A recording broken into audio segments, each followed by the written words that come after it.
Njengoba inhlelo zokugoma ezindaweni ezisemadolobheni zihamba kahle nje, eindaweni zasemakhaya ukushesha kweinhlelo zokugonywa kwabantu kuyaye ngokuthi imi kanjani indawo abantu abahlala kuyona. Izibhedlela eziningi esifundazweni sezahlonzwa njengezikhungo zokugomela ubhubhane lwesifo iCovid-19.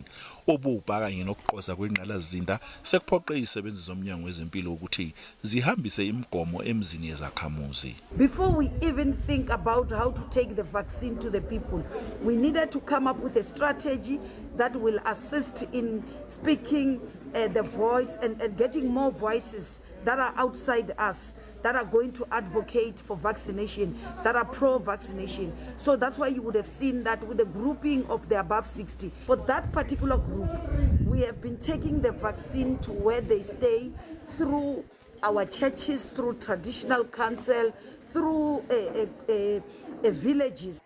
Njengoba khanjiswa imigomo emphakathini nje amahhovisi esizwe kwaMteti nawo asephenduke isikhungo sokugoma.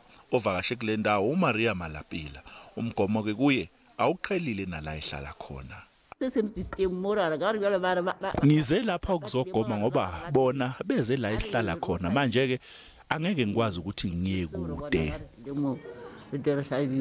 Entsheni yakulesigodi izathu zokugoma ithe ukwehluka kancane. Ngithatha isinqumo sokuthi nami ngigome ngoba ngelinye ilanga angeke uze uthole umsebenzi ngoba ungagomile. Ukugoma umphakathi kudinga ukuthi abantu babambisane. Isiphathimandla zasebukhosini ke ziyelekelela. Uma ngabe uhulumeni lethi insiza kubantu kubalula kakhulu namanje sizogoma ngonkulu impumelelo. Njengoba kubonakala kuyisebenzela nje izakhamuzi ukhanjiswa kwemigomo emakhaya azo, abanye abahlala eduze kwezibhedlela bavamise ukubamba imiqemide ukuze bakwazi ukugoma. Isibhedlela sineyinhlelo zokuqala ukugonywa kwabantu abaneminyaka e18 kuye eminyakeni engama-34 ubudala ngomandulo. Isiphathimandla seyinxuse ukuthi labo abaneminyaka engaphezulu kwengama-50 ubudala bagome kulenyanga ezoqala.